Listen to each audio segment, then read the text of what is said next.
का money portion से हम meaning of money, barter system and barter system के ड्रॉबैक्स, ऑरिजिन ऑफ मनी के बारे में ऑलरेडी बात कर चुके थे।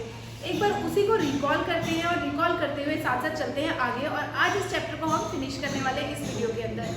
तो वीडियो एंड तक देखिएगा। चलो करते हैं स्टार्ट। और हाँ, जिसने भी वो इंट्रोडक्शन वाली फर्स्ट वीडियो नहीं देखी है मनी चैप्टर की, उसका जो लिंक है हमने आई बटन में दिया है, आप आई बटन पर क्लिक करके वो वीडियो कंप्लीट देख सकते हैं। तो स्टार्ट करते हैं इसी के साथ इस चैप्टर को। Money, what is money? Actual में money is commonly known as the medium of exchange. Commonly medium of exchange बोलते हैं मनी को। अगर बात करें यूएस में क्या है, यूएस की मनी मीडियम ऑफ एक्सचेंज होगी दैट इज डॉलर।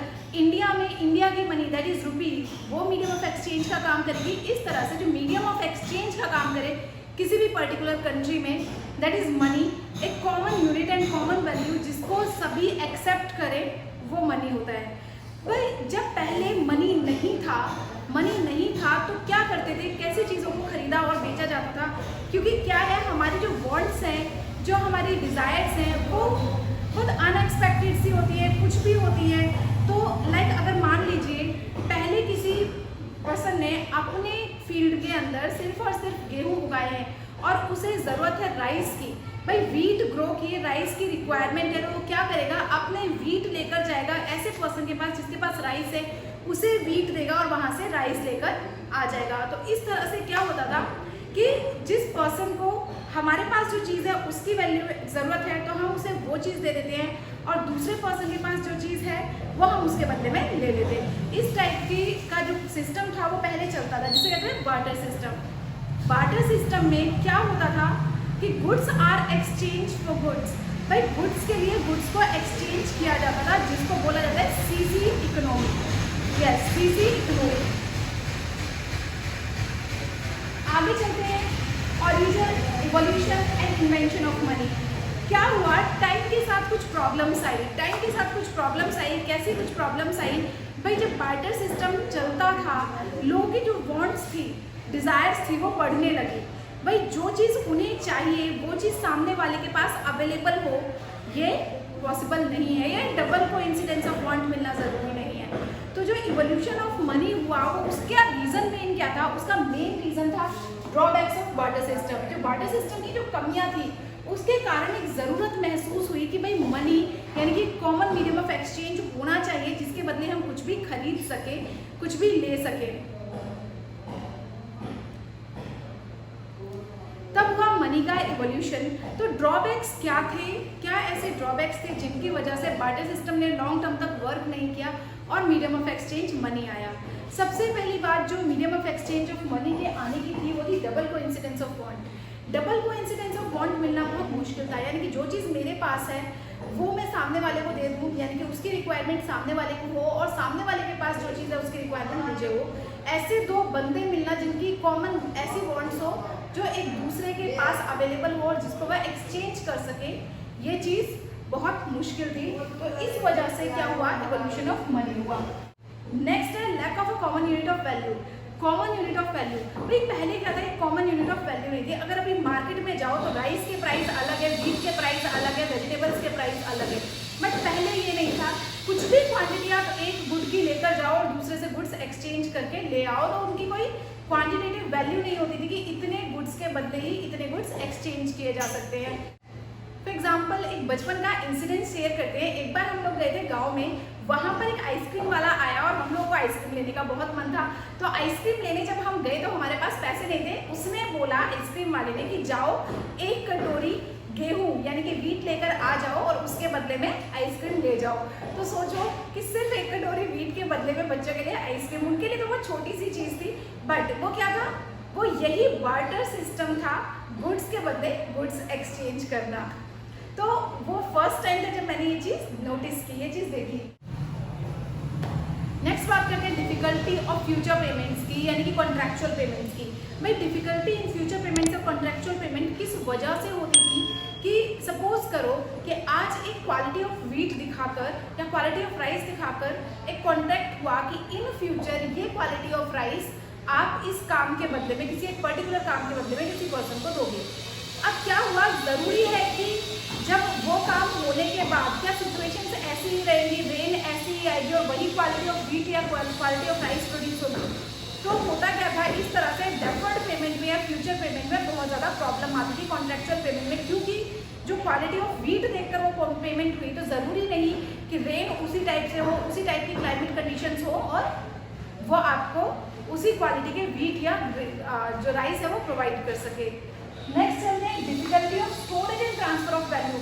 भाई storage of transfer of value, भाई आज की डेट में अगर किसी बंदे को 2-3 हज़ार रुपये ट्रांसफर करने हैं, एक बार में पेमेंट आप कर सकते हो या लेके जा सकते हो, कहीं भी लेकर जाने हैं, बट 2-3 थाउजेंड की जो गुड्स हैं उन्हें एक साथ उठा के लेके जाना, मतलब दैट इज़ डिफ़िकल्ट। और अगर बात करें स्टोरेज की, जो भाई हमारे जो फील्ड के प्रोडक्ट्स होते थे जैसे वीट, राइस, वेजिटेबल्स, ये क्या होते हैं, इनको स्टोर करना बहुत डिफ़िकल्ट होता है, इनको बहुत ज़्यादा केयर की रिक्वायरमेंट होती है।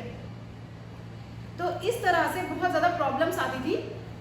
तो इन्हीं प्रॉब्लम्स के कारण इवोल्यूशन हुआ मनी का। तो मनी के इवॉल्व होने के बाद, मनी के ओरिजिन में आने के बाद क्या हुआ, सबसे पहली बात कि मनी ओरिजिन में आया क्यों था। मनी इन्वेंशन के पीछे जो वजह रही वो क्या था, मल्टीप्लिसिटी ऑफ बॉन्ड्स।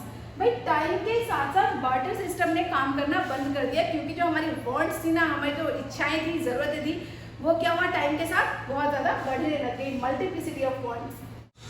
और मल्टीप्लिसिटी ऑफ बॉन्ड्स की वजह से क्या हुआ, बाद में जो बार्टर सिस्टम था वो इनएफिशिएंट प्रूव हो गया। अब क्या होता है, जब से मनी इवॉल्व हुई उसके बाद जो गुड्स हैं वो किसके बदले में एक्सचेंज किए जाते हैं, एक्सचेंज नहीं किए जाते, एक्चुअली में सेल किए जाते हैं। किसके बदले में, करेंसी या मनी के बदले में।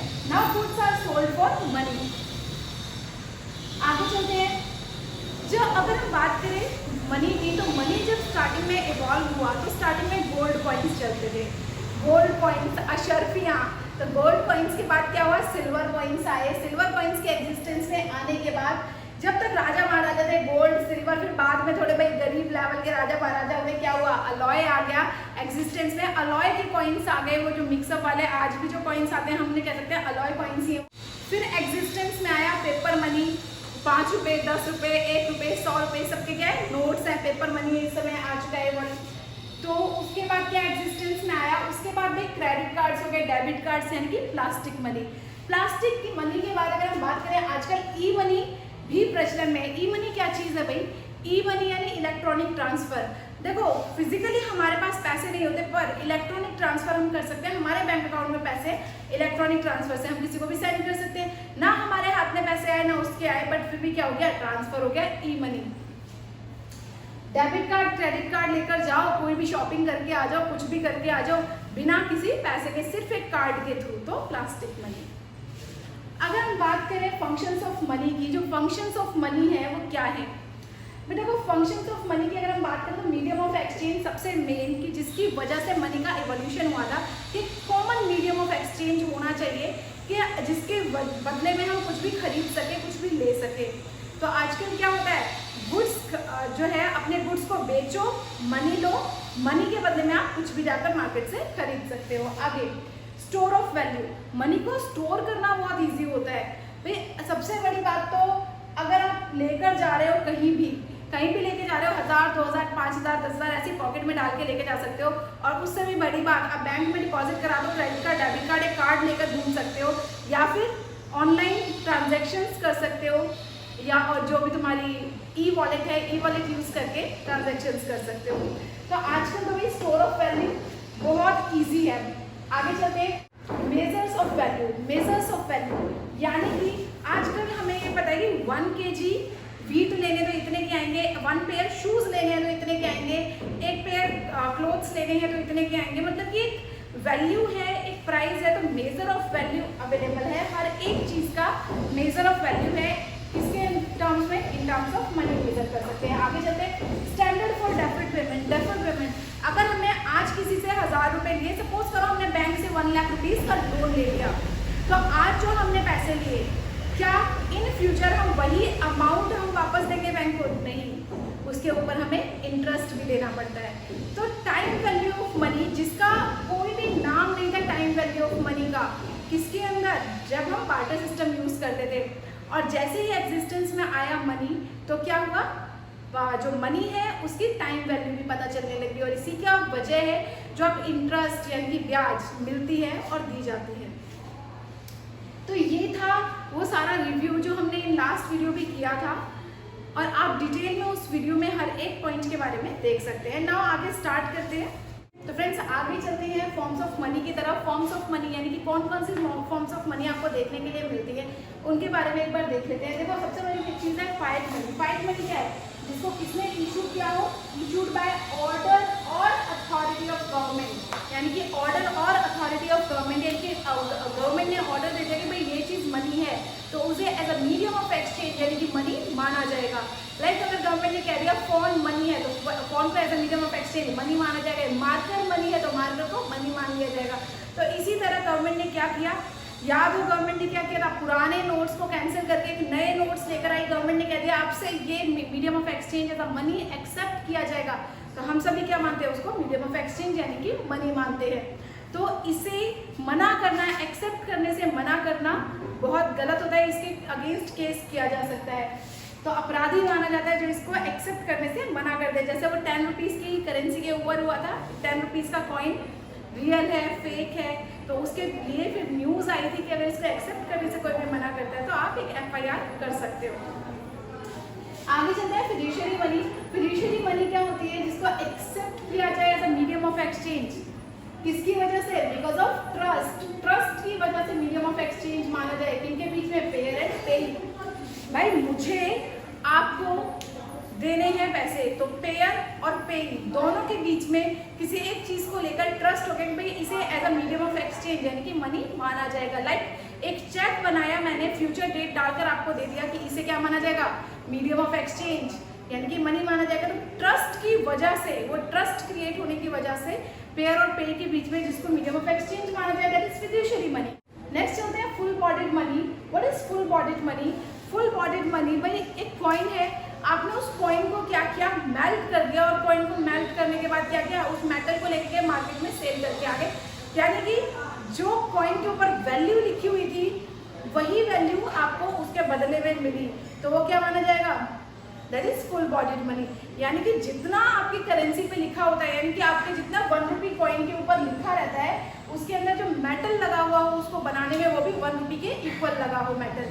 यानी कि 10 रुपी का जो कॉइन है अगर उसको बनाया है तो उसको बनाने में 10 रुपी के इक्वल ही मेटल लगा हो, that is full bodied money. जहाँ पर जो वैल्यू होती है मनी वैल्यू उस करेंसी की, वो कमोडिटी वैल्यू के इक्वल होती है जो उसे बनाने में लगी है। तो कॉइन्स, वो सारे coins whose commodity value is equal to money value, जिनकी commodity value उस करेंसी की मनी वैल्यू के इक्वल हो, that is full bodied money. आगे चलते हैं क्रेडिट मनी। क्रेडिट मनी क्या होती है भाई? क्रेडिट मनी में क्या होता है, जो मनी वैल्यू होती है that is less than commodity value. भाई आजकल आपके पास जो 1 रुपी, 5 रुपी, 10 रुपी, 2 रुपी जो भी कॉइन्स होते हैं, अगर आप उसे मेल्ट करके मार्केट में लेके जाओगे ना, उसकी वैल्यू 1 रुपी के इक्वल भी नहीं होगी।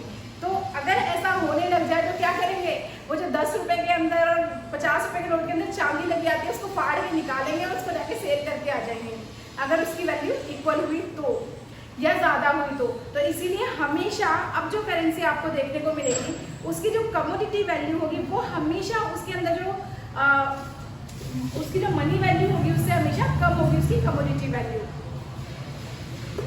तो ये होते हैं हमारे fight money, fiduciary money, full bodied money और क्रेडिट मनी। आगे चलते हैं मनी सप्लाई की तरफ।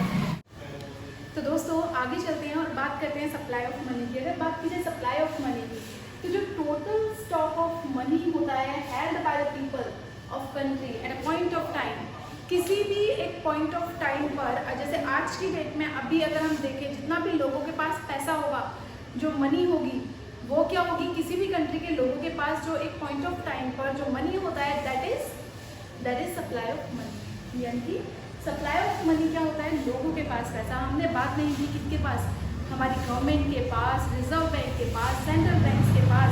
तो सिर्फ इसके अंदर किसको इंक्लूड किया जाता है, जो लोगों के पास हो, किसी भी कंट्री के लोगों के पास। क्योंकि एक्चुअल में हम बात करें अगर RBI की या कमर्शियल बैंक्स की, क्या एक सप्लायर्स ऑफ मनी है, बट सप्लायर्स ऑफ मनी को इसके अंदर इंक्लूड नहीं किया जाता।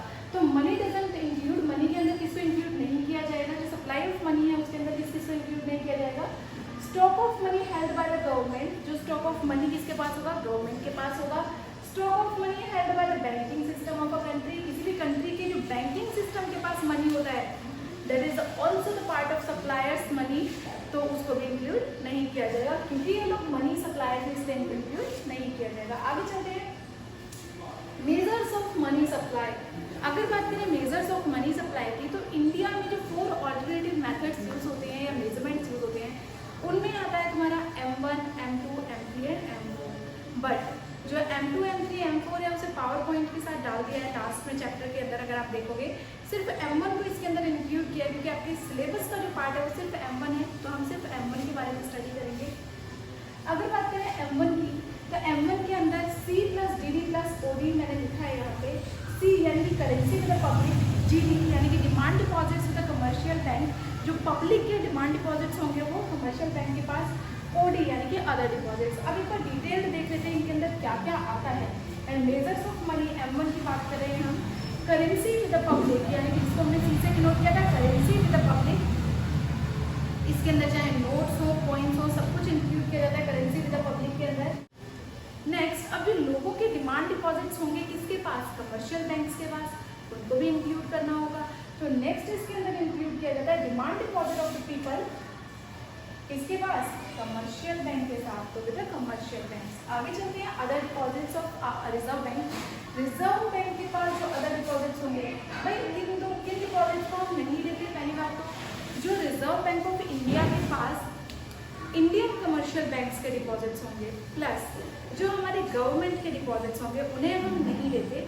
बाकी ऐसे कौन से डिपॉजिट्स हैं जिन्हें हम रिजर्व बैंक के डिपॉजिट्स को इंक्लूड करते हैं, तो फर्स्ट इसके अंदर आ जाता है demand deposits with reserve bank of public financial institution. Public financial institutions like जो लोगों के लिए खोले गए हैं, जैसे नाबार्ड वगैरह, नाबार्ड का कोई भी डिपॉजिट किसके पास हो, रिजर्व बैंक ऑफ इंडिया के पास हो, तो उसको इंक्लूड किया जाएगा। नेक्स्ट है demand deposit with reserve bank of foreign central bank, यानी किसी भी कंट्री का, किसी अदर कंट्री का सेंट्रल बैंक है, उसने क्या किया, कुछ अमाउंट हमारे रिजर्व बैंक ऑफ इंडिया के पास डिपॉजिट किया हुआ है, तो उसको हम इसके अंदर इंक्लूड करते हैं। एंड गवर्नमेंट ने, जैसे मान लो कि किसी अदर गवर्नमेंट ने क्या किया है, कुछ डिपॉजिट्स हमारे रिजर्व बैंक के पास किए हुए हैं, तो उस चीज़ को हम क्या करेंगे, M1 यानी जब हम मनी सप्लाई की M1 मेथड से जो मेजरमेंट करते हैं, M1 मनी सप्लाई को देखेंगे तो उसके अंदर हम ऐड करते हैं।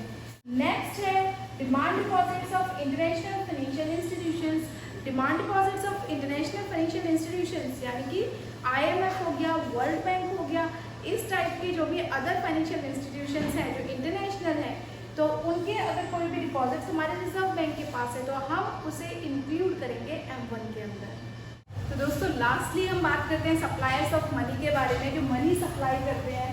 तो यहाँ पे जो सप्लायर्स ऑफ मनी हैं वो मेनली हैं आपके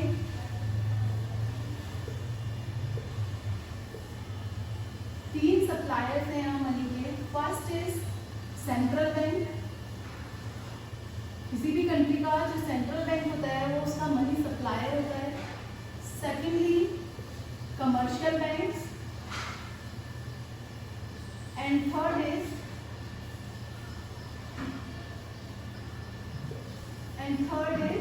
गवर्नमेंट।